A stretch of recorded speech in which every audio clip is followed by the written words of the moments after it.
was not always a Spiritist, so she very clear and really nice way about Spiritism and the main principles of Spiritism. So if you're new to Spiritism and would like a resource where you can understand the main principles in today's language, we highly recommend the book that was written by her.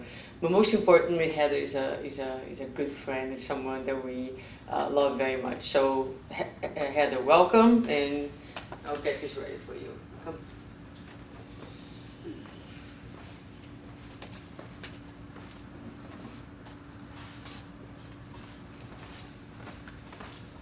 Good morning. Good morning. It's really an honor to be invited to speak here today as part of Conscious Living's 10-year anniversary celebration. So my congratulations to the Conscious Living family, and my thanks to you, to Susanna, and to the mentors of this center for the chance to be with you all here. And so to begin, there's really a lot that goes on in a Spiritist center. In fact, no different from the word Spiritism, the name Spiritist Center is a bit difficult to define in a sentence or two, let alone explain its role and mission. So we have a whole discussion about it here this morning.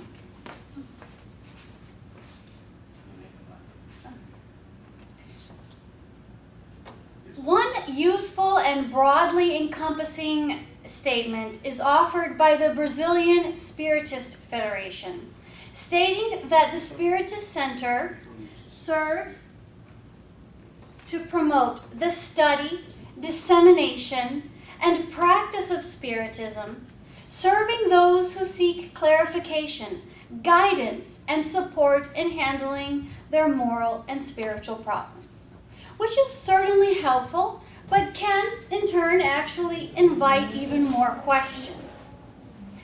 Anyone here ever referred to the Spiritist Center as their church? Maybe when talking to someone else, you didn't have the time or opportunity or the appropriate circumstances to just stop and explain really what a Spiritist Center is. And sometimes in those situations, a church or something similar is just the closest mutually familiar reference that we find. And of course, a Spiritist Center has several things in common with our typically known places of worship or of spiritual studies of some kind.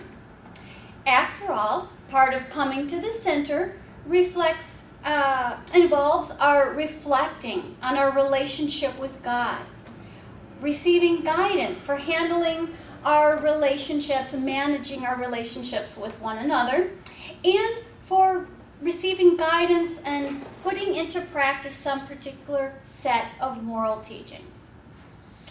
While there are many places that could fit within the umbrella of these characteristics, the Spiritist Center has aspects that, as a collective whole, do kind of set it apart. And so I'm going to refer to them as a context in which to share some ideas and clarifications in an interesting way. And this morning, we'll also talk a little about our role in the Spiritist Center and how we contribute. So one of the primary things that we have in common with the world's places of worship is our focus on God. But to be clear, the Spiritist Center is not here to provide or to be our connection with God. And this is exactly what Dr. Emma Bragdon found. Bragdon is a transpersonal psychologist who traveled to Brazil and visited many Spiritist centers. This was years ago, before we even had here in the U.S. even the level of Spiritist activity that we have today.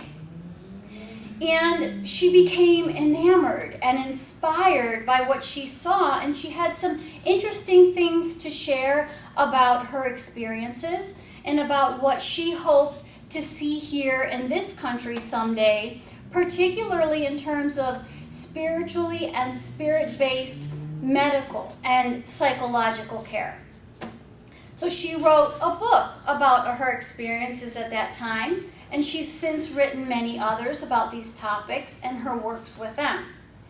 And in this quote that I want to share with you from the first book, she wrote that Spiritism puts the experience of God and the spirits back in the hands and hearts of each person. And as she observed, there are no rituals and no priesthood. In this way, she says, you are empowered to create your own connection. You get to cultivate your own relationships with the spirit realm and be guided as needed. You don't need a go-between with the divine. As Bragdon says, you will not find in a Spiritist center individuals claimed to have some sort of holy authority. And the only even hierarchy of authority is perhaps in the operational administration of a center or a federation, for example. When you come to a Spiritist center and you hear someone speak, that person is simply someone who has the knowledge and ability to speak and the passion and drive to share Spiritism in that platform.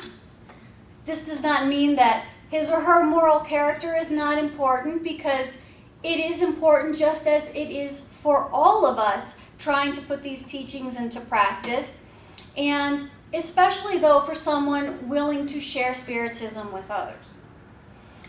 Another thing Bragdon pointed out was the Spiritist understanding that you don't need a go-between with the divine.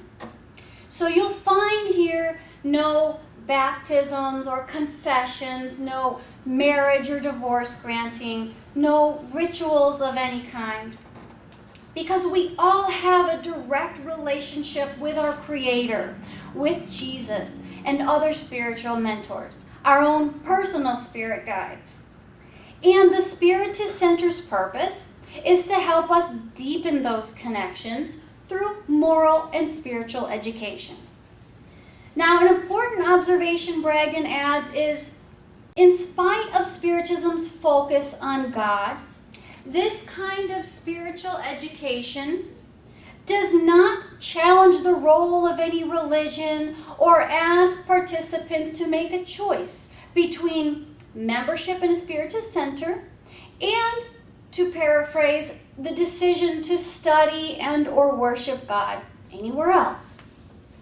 Incidentally, she also mentions that in Spiritism, there's no talk of conversion. Yes, we find it very important to disseminate Spiritism, to share this knowledge with anyone who finds it meaningful. But you'll hear of no urgency to convert or to save people or to convince them even on the Spiritist philosophy. This is actually an idea that I heard in one of the very first Spiritist meetings or presentations that I had the chance to go to, and I immediately found it very refreshing. So Kardec says, gather those who come to you and leave in peace those who reject you. Remember Christ's words, formerly heaven was taken by force, today it is taken by kindness. And indeed, Spiritism shows us how to take heaven by kindness, placing the utmost importance on humility and compassion. But not simply because it is so. You'll find that Spiritism actually demonstrates this to us. And very helpful in that regard is the core concept of reincarnation. More specifically, how reincarnation is understood in Spiritism and illustrated throughout Spiritist literature. So let me interject for a moment and ask, what if we don't like the idea of reincarnation? Because sometimes I hear people say that, quite frankly, they don't like the idea. They don't find it to be at all very comforting. I'd like to share with you a text from Leon Denis, where he wrote, Often I have heard people whose lives have been sorrowful say, "I do not wish to be reborn on earth." When one has been shaken by the violent storms of life, it is natural to long for repose. I understand how such a soul shrinks from the thoughts of recommencing this battle of life, where it has received wounds that are still bleeding. But law is inexorable, and to mount up in the hierarchy of worlds, it is necessary to leave here all the baggage of appetites and passions which attach us to the earth. Souls that carry those desires beyond the grave are delayed and tied to lower regions. They've not understood love in its divine essence, nor sacrifice for humanity. To render themselves ripe for the higher worlds, they must redescend into the crucible, into the furnace, where the hardness of hearts melts like wax. And when the dross of the soul has been rejected and the divine essence extracted, then God calls them to a higher life, a more beautiful task. So Denise says, the law is inexorable. We cannot avoid it. And we need to keep in mind the fact that we're not talking about ideas derived from mere philosophy. Spiritism is also a science. And from the very beginning, Allan Kardec was meticulously careful not to take the spirit manifestations nor their communications at face value. So we have ample evidence for the existence and the communicability of spirits, and even for reincarnation. And we've been learning from what the spirits themselves have had to share about their own experiences. So all this resulting knowledge is very powerful, but potentially powerful because it's up to us what we do with it. And the Spiritist Center, fortunately, is here to help us with all that process. Now, in a talk given by Susanna entitled "The Spiritist Center as a Healing Place," which you can find online, she says one role of the Spiritist Center is to empower us to take charge of our own health and destiny. How? By being a space where through study, reflection, and service, we begin not only to have the knowledge or belief that we are immortal beings, but to feel more like immortal beings. And I like that because Spiritism is about more than knowing we are spirits, that we are eternal. It's about having and acting on that consciousness in our daily lives. So let me ask you, do we really need to come to the Spiritist Center to study Spiritism? No. There are innumerable books out there, not to mention websites, online videos, podcasts, radio programs, you name it. So then, are we only here for the passes or to see friends?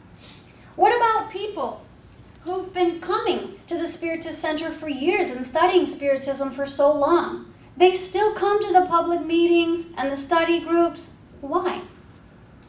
Well, no, of course you don't have to come to the center, as I said, to study Spiritism or to be a Spiritist, because it's really all about what's in your heart, your mind, and your actions.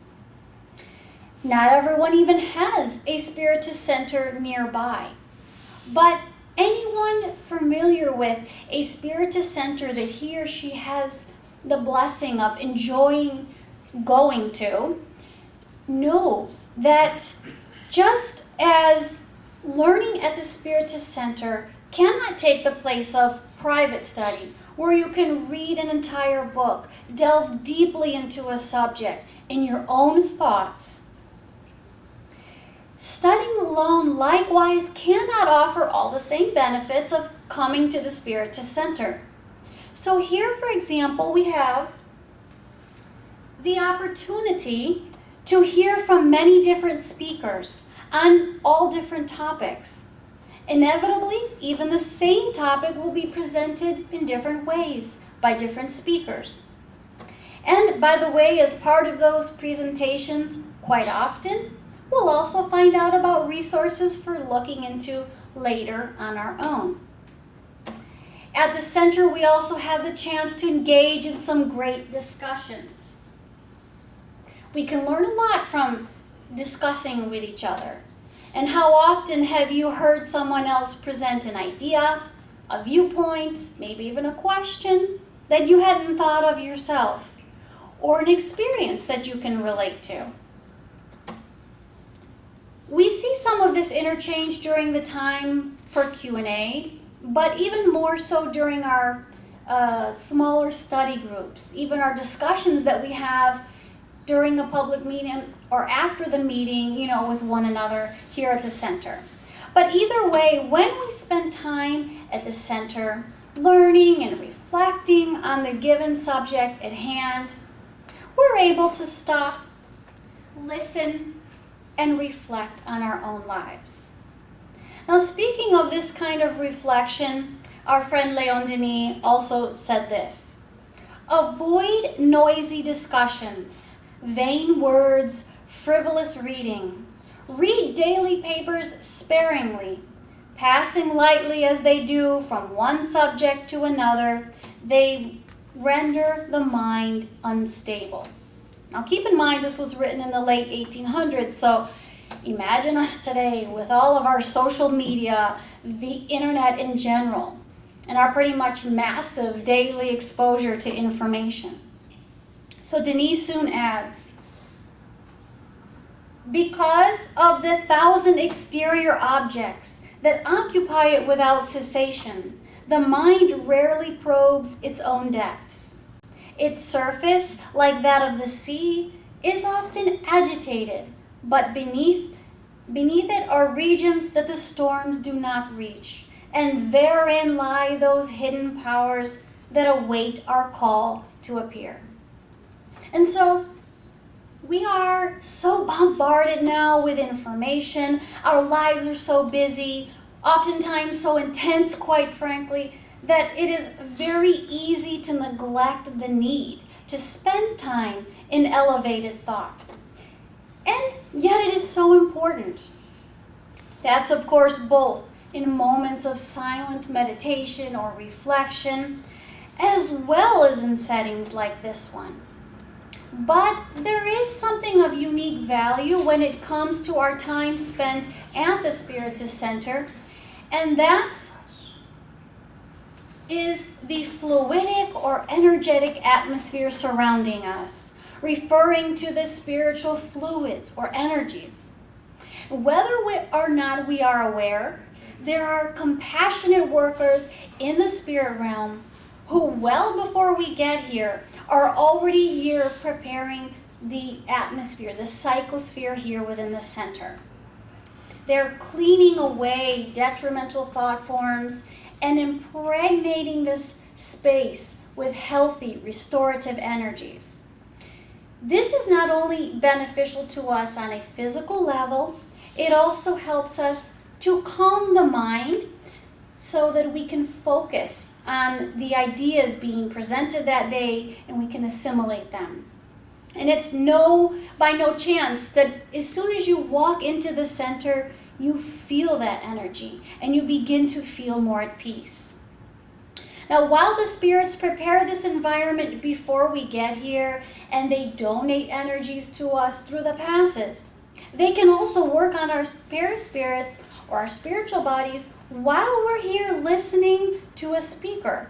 That is, again, if we are mentally connected and open to their influence.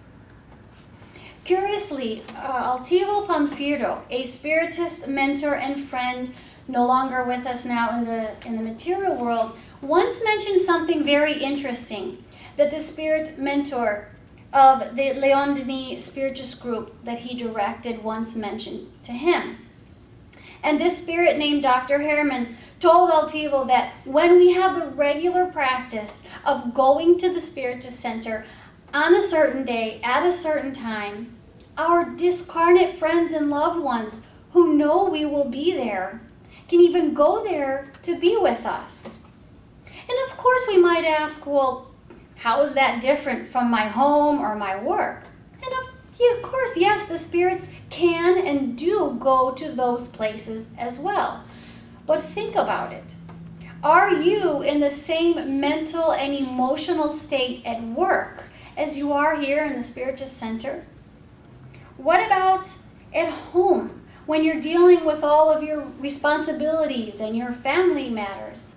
Do you have the same spiritual environment as you have here, where you are submerged in a pool of soothing and uplifting energies and surrounded by a whole team of caring and devoted benefactors? So this place offers some truly special and unique possibilities. Our typical outside venues, on the other hand, they're often filled with the busyness, the worry, and the distraction of our day-to-day lives. So the center has another very important role. Because suppose we knew a lot about Spiritism. When we come here, pretty much everything that is said is already known to us.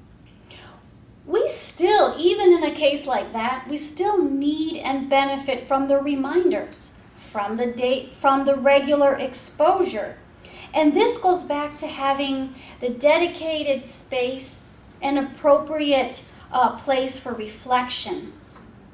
Of course, we can read and study at home, we can meditate, we can watch those lectures online, all of which will do wonders for our sense of spiritual balance. But how often are we really doing those things? If you do them regularly, then you know the benefits. But if we're not, we need to be careful, because the distracted mind can become, as Denise said, unstable. And little by little, the muscles of vigilance, faith, discipline can become weaker and weaker. And the voices of our spirit guides can become less and less heard. Not present, but heard. All this when the exact opposite is supposed to be happening. Our goal is to become more in tune with our spirit guides and more in control of our thoughts and actions. But it's very challenging. So the Spiritist Raul Teixeira once gave a sort of amusing lecture in which he made the valid point that Spiritism is not for those who want it, but for those who can stand it. Because, in part, it reveals the accountability that we each have in terms of our individual and our collective progress. And quite frankly, what we're going to experience when this material lifetime comes to an end. So heaven helps those who help themselves, right? And the Spiritist Center is a great resource, a materialization, if you will, of that heavenly assistance. Now let's switch gears here a little to talk about a third and very significant thing that characterizes Spiritism and the Spiritist Center. And that is the practice of intentionally collaborating with the spirit realm. Any of the world's places that serve to nourish the hearts and minds of those who frequent them are certainly in the presence and assistance of their own mentors and collaborators from the spirit world. So let's not be so pretentious as to think that we're the only ones who benefit from the help of the spirit realm. But here in the Spiritist Center, we believe in those spirits and in their ability to communicate with us, while some places do not. We study about the communicability of spirits, which not all places who acknowledge the communications do. We find it beneficial and even appropriate to seek communication and contact with well-intentioned spirits who share knowledge and support, while some others though they believe in the interaction, do not encourage such communications, maybe even forbid any contact with spirits. And we employ mediumship to provide all different forms of assistance to the suffering, both to incarnates who come to the center seeking help, as well as to suffering and ignorant discarnate spirits who are brought to the center to receive counseling, education, relief, healing, much like ourselves. So you see, we have a whole different perspective and approach with their foundation in the collective teachings and practice of Spiritism. Now, someone might point out there are spiritualist churches and groups that do regularly engage in the practice of communicating with the spirit realm. And like them, we turn to the communication with spirits to receive the uplifting messages, contact with familiar spirits, inspiration, education, and a lot more. However, beyond receiving those communications, the conscious and intentional collaboration in activities of service between individuals in both the material and spiritual worlds is something special that plays a prominent role in the Spiritist Center. And because we have great resources to study how mediumship works, how to practice mediumship safely, what life is like in the spirit world, and how the two realms are in a constant state of mutual influence, we can really do some great work here at the Spiritist Center, always seeking the help and protection of the spirit realm. In fact, even better, I would say that we can lend our hand to some great work that is coordinated and carried out at the Spiritist Center by the spirit realm. So this will include the mediumship facilitated work of fraternal counseling given to the suffering discarnate spirits. And some of those spirits are involved in harmful, persistent ties to incarnate individuals who come to a center seeking help for the symptoms resulting from those detrimental relationships. And in the latter case, that work is known as disobsession. But these spirits are brought to the center by caretakers in the spirit realm, and the work actually takes place in both dimensions. Now, one question then that may come to mind is, okay, so why do the spirits need to communicate with and through incarnates to receive assistance? Why couldn't they just receive this fraternal counseling from other discarnate spirits? It's kind of weird, right? So for some insight on this, we'll turn to the book called The Messengers. Spirit author Andre Luis goes to observe a Spiritist meeting taking place in the material realm for the purpose of counseling discouraged and embittered discarnate brothers and sisters who are suffering, wanting renewal without knowing how to begin the task. This is how Andre's mentor described them. Andre is surprised to see so many of them, and he asks his mentor, since they've already received spiritual assistance, couldn't they just congregate in places that are just as spiritual on our plane? And Aniceto, the mentor, tells him, in fact, Andre, most of the discarnates receive invaluable instructions in our sphere of action. But then he explains, when they arrive here, a great number of individuals feel possessed by an unhealthy longing for groups of their own kind. And so to strengthen the ability of such discarnates to adapt to their new habitat, the rescue service is more effective when in close proximity to the magnetic energies of brothers and sisters still involved in the carnal circles. At moments like these, this room serves as a large incubator of psychic energies for the work of acclimating certain spirit bodies to the new life. And then pointing to all those suffering spirits, he says, they hear our voices, and they are indeed consoled by our aid. But human warmth is filled with a magnetism of a more meaningful level for them. So they experience awakening of new energies, and that is why our cooperative work in centers of this sort offer advantages that you for now could never imagine.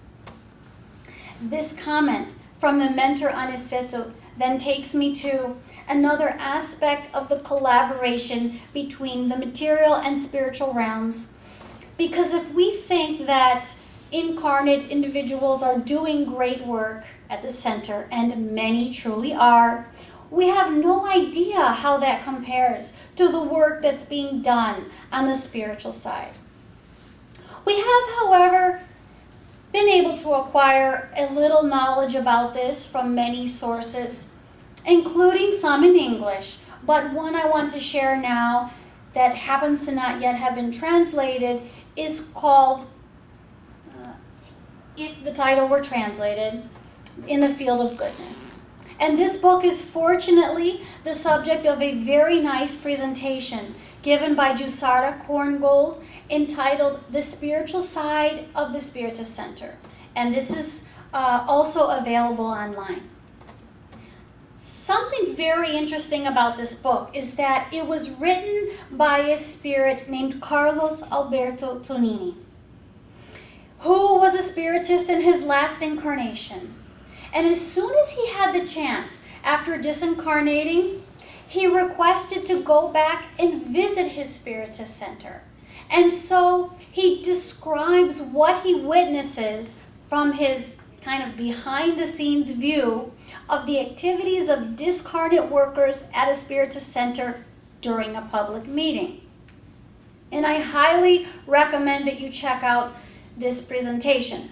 But to just give you an idea and pique your interest, Tonini, the spirit, explains that the various activities were divided among 4 sectors: surveillance, nursing, enlightenment or clarifications, and communications. The surveillance sector is in charge of protecting the inside environment from the intrusion of truly ill-willed spirits, temporarily blind to the light of truth and completely intent on disrupting the meeting. So as Jusara says, they don't have the will to work on their own inner transformation, and as misery loves company, they don't want anyone else to do so either. So in defense of the group inside, the surveillance sector uses their own vibration and moral authority, in addition to some special electrical instruments to ward off these spirits with malicious intentions. And then there's the nursing sector, in which nurses, technicians, and assistants use their technical knowledge in spiritual medicine, as well as their acquired moral virtue, to provide different forms of spiritual treatments to both incarnates and discarnates. So this can include the auscultation of patients, which is something like listening to them with something like a stethoscope. It can be the monitoring of past givers and the donation of energies from the spirit realm, the fluidification of water, and in some cases even spiritual surgeries.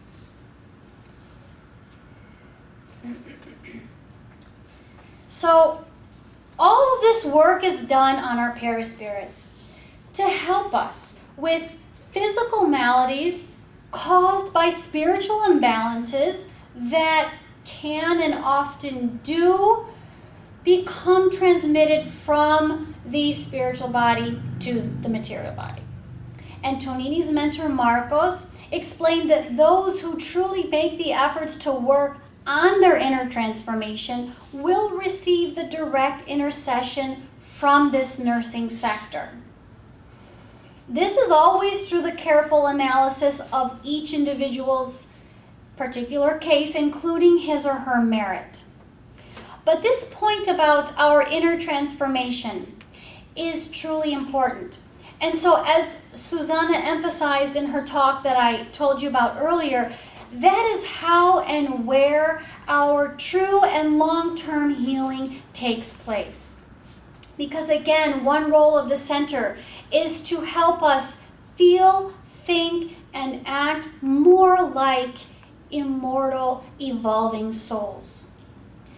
On the other hand, as she points out, what she points out as being secondary to our inner transformation, the center also helps us through this kind of spiritual nursing described by Tonini, which actually is very important as well because it helps to support us physically and mentally so that we can do that work of inner transformation that will result in the real healing of our eternal souls.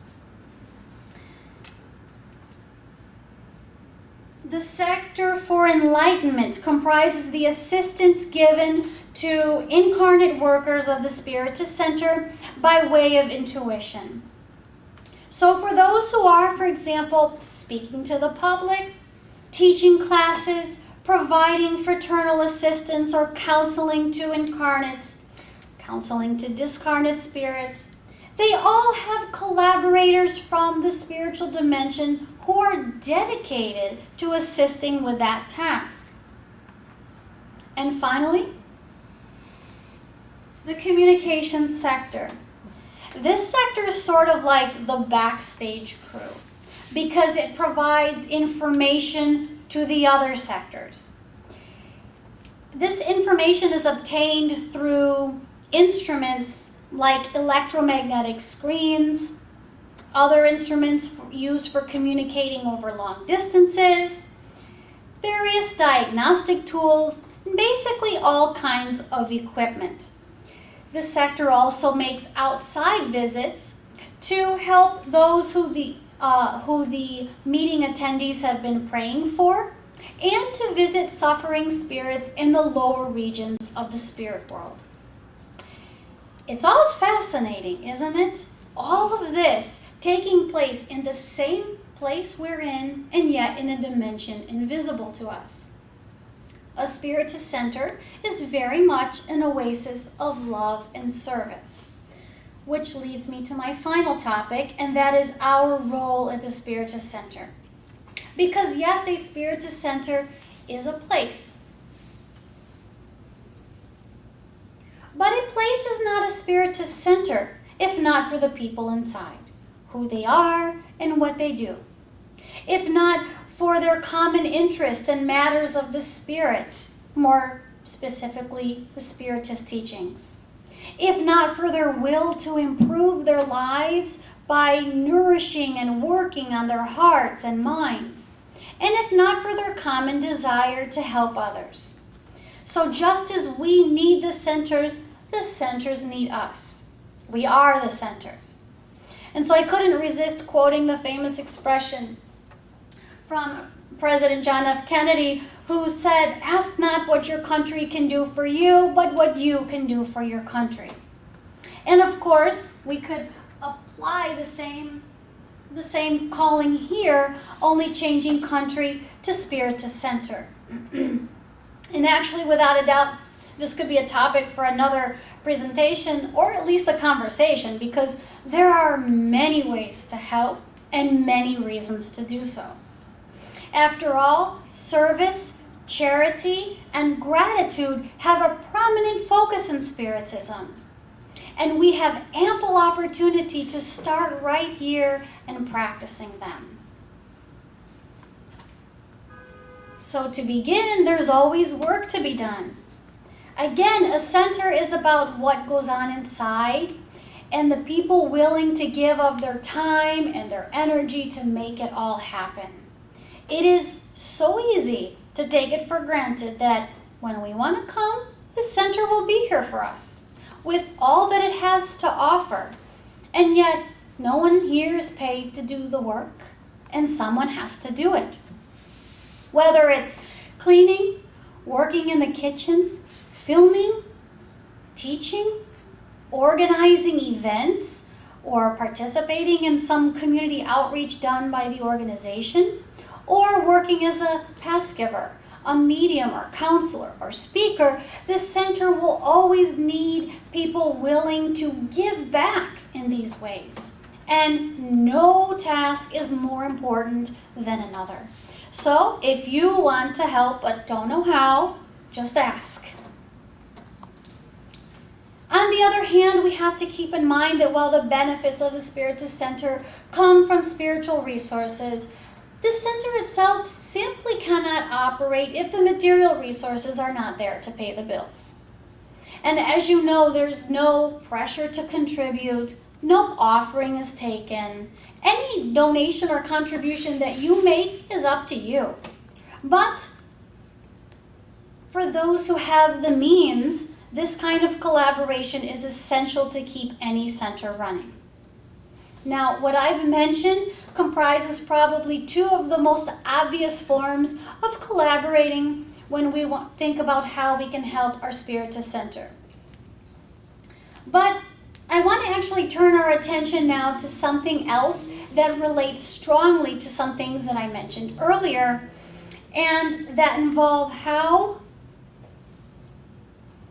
we can be supportive of this spiritual environment here in the center,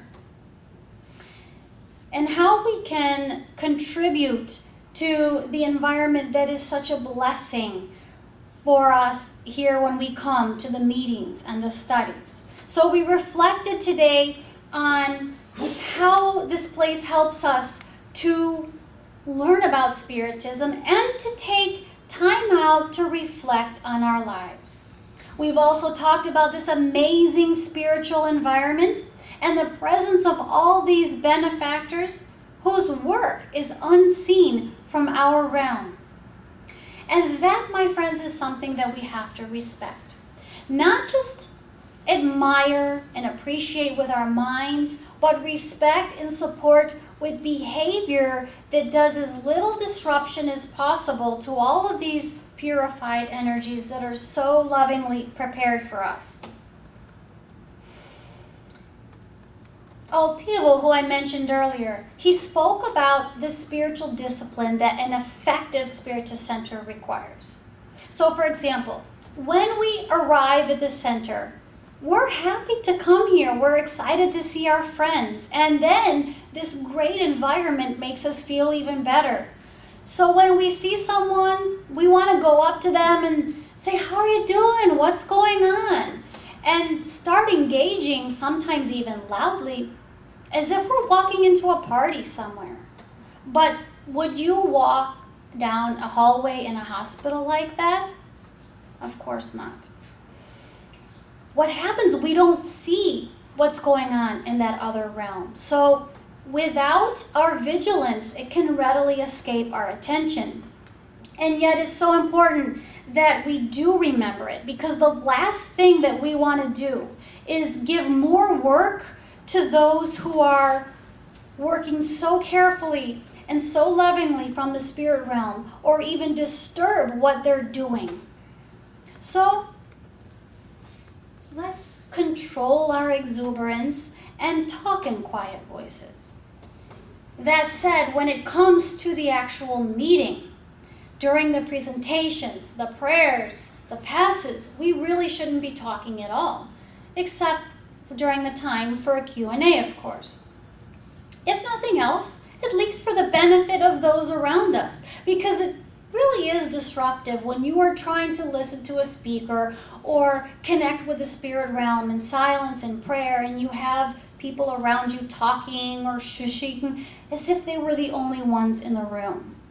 And then not only is our concentration interrupted as we kind of start getting annoyed with that disruption and lack of consideration, and then we then begin to take away from rather than support the spiritual environment. And the truth is that we ourselves need the silence. We need the silence of the mind. We need the silence from all the thought baggage that we carry with us when we come into the center, and for a while we're still kind of physically in here, but mentally out there. So when we have the opening readings and the prayers, these can help us to quietly make the transition so that we're able to concentrate and be mentally present. But if we do not use them to make that transition, our minds can begin to wander before we even connect with the speaker. And some days we might feel like our attention is drawn to anything but the talk being given that day. And that's really sad, because in light of what we've talked about today in terms of all that the center can help us with and the ways that we can help others here in the center, will truly be passing up on some great opportunities. So let's instead avoid that from happening. Let's make the decision beforehand to connect with the speaker through active listening and reflection, benefiting from the knowledge and from our increased receptivity to the spirit realm. Now the same goes for the passes. When we are receiving the passes, let's have our thoughts in prayer, our thoughts elevated to God and to the spirit realm. We can even use the time during passes to pray for others. And Altivo talks about this in his lecture, and he says that the Spiritist Center is like a nucleus for intercessory prayer, referring to the prayers in which we sincerely pray for the assistance for others, and then the spirits who hear those prayers, they go to help those individuals in some way. And you can also hear more about this in Jusarda's video, but we have here in the center the right kind of environment to act as a sort of headquarter for that kind of activity.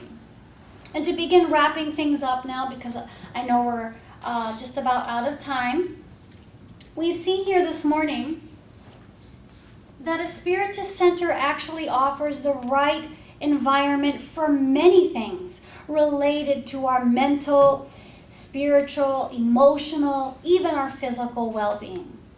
The Spiritist Center indeed has a very important role and mission, but this is not a one-way offering. The center is in every way a place for exchange, interaction, collaboration. We can both give and receive. We can learn and teach, help and be helped. And it really wouldn't make sense in any other way, because all of this is the very essence and meaning of life itself. A Spiritist Center is here to help us live our lives, our spiritual lives, to their very fullest.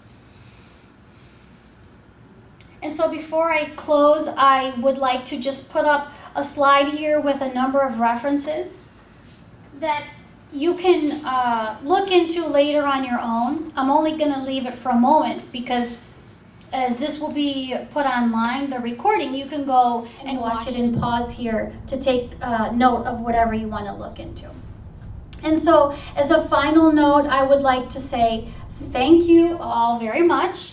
And of course, happy anniversary to Conscious Living. Thank you so much.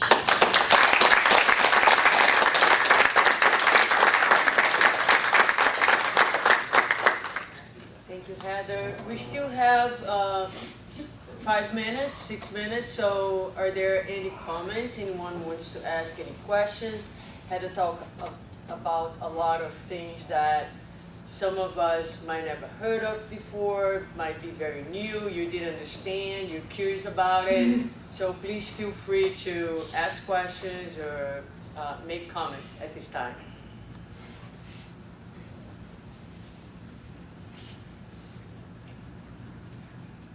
You had a quote from Jesus right at the beginning of your presentation. You had a quote from Jesus right at the beginning. Could you get that back? Sure. I found it a little confusing. John is asking about a quote in the beginning of the presentation. I'm not sure if everybody heard, so Heather's going back to find it. Why? Remember what? Okay, so let's go.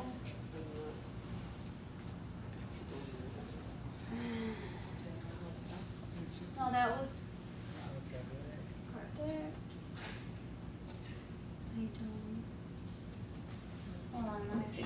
Do you know? Do you remember which the No, quote we'll was? look at it I on the video. Thank you, but thank you for your presentation. That was awesome.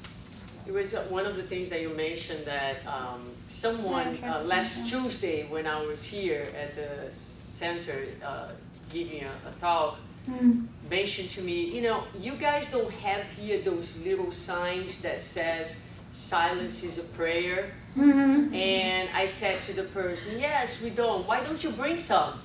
And so she said she's going to bring some. But as you were talking, I was thinking, maybe we should have signs that says mental and oral silence are a prayer. Because that's one thing that somebody once brought up. It's like, what these signs really meant. Silence is a prayer. So everybody's quiet. And yet your mind can be screaming, can be yelling, can be, you know, very loud. And, you know, so, but you went right on it and you just mentioned about the importance of the mind, kind of reminding me of the story. And I'm sure we've all been there, you know, at some point for whatever reason. And so, yes. Yeah, I'd like to hear your views on the following. In the beginning of the development of Spiritism in Brazil, back in the 19th century, it was highly divided between two groups. Those that thought Spiritism should be a scientific-oriented movement, and those that thought that it should be more of a religious movement. If you go back to Kardec, as you pointed out very well in the beginning, very differently from the way Spiritism is practiced today in most Spiritist centers in Brazil, Kardec never took any communication from a spirit at face value. Right. You know, in fact, the Spirit's book, I would argue, is perhaps the only true mediumistic book in the world of relatively good value, because each answer that Kardec received by the spirits, he would put that question to hundreds, if not thousands of mediums throughout the world, and then he would compile the answers, and that he would arrive at the answer that would be most common among the mediums. So I'd like to hear your comments about that, given how Spiritism is developing today, and how, what is your view on that? Well, first of all, that divide, I don't really want to call it a divide, but those two different ideas or perspectives, that's still here. I mean, people are still having these conversations today. But I think that, you know, Spiritism is science, it's philosophy, and it is, it helps us to, you know, study and reflect on God, understand what God is in the Spiritist, you know, understanding perspective. So from all of that, we derive some really important moral lessons. And I don't think that you can take any one of those aspects out. Spiritism, it's not just science. We can't just focus on that. I mean, inevitably, God, when it comes down to it, that is about science. Because as we're seeing more and more now, science is kind of slowly coming back to God, but not God and maybe some of the, you know, traditional way, or seeing as like a figure, right? I think that science, though, is very important, even when we talk about the communication, because like you said, we still have to be very alert to all the things Kardec told us about, not just trusting in any communication. And we are incorporating now, I think, a lot in Spiritist conversations, a lot about, you know, psychology, things from the other scientific realms, which I think is really very important, because when we include the spiritual aspects in science, in biology, psychology, I don't know, even, the study of our planet. Imagine how interesting things are going to get. You can't separate all of this, because the more you delve deeply to those topics, the more you also get back to like our Creator, and who are we, and what is our purpose here. So it's all interrelated, and I think everyone has their own perspective on it. And that sometimes a lot of those conversations come down to a matter of like semantics. Yeah. So I just want to mention that folks in Port St. Lucie are watching, and they loved your talk. Thank you, and hi to the friends in Port St. Lucie. Terry, Biga, and Susan. Thank you. I really loved what you said, especially coming to the center and knowing that when we sit in these seats, it's just not physical people who are here, but they're people who are incarnate, who are here with us. And especially knowing that coming here provides us mercy. And I didn't think a whole lot about that before, but they're healing us of things that we did not know we needed to be healed of. Plus, providing us intellect and information that we need to know so that we can better serve in this life. So it's very important to physically be here. I know we can all go to our smartphones and all of our devices, but to physically be here, because in the messenger they talk about that, physically being in one place where the spirits can come. And when more than one spirit comes together, we learn more, we get more. So thank you so very much. Thank you, Elaine. Yeah, you're very right. They go hand in hand. Our time here in the center and our time at home studying, reading, reflecting. Thank you. Thank you all. Thank you. Okay, thank you.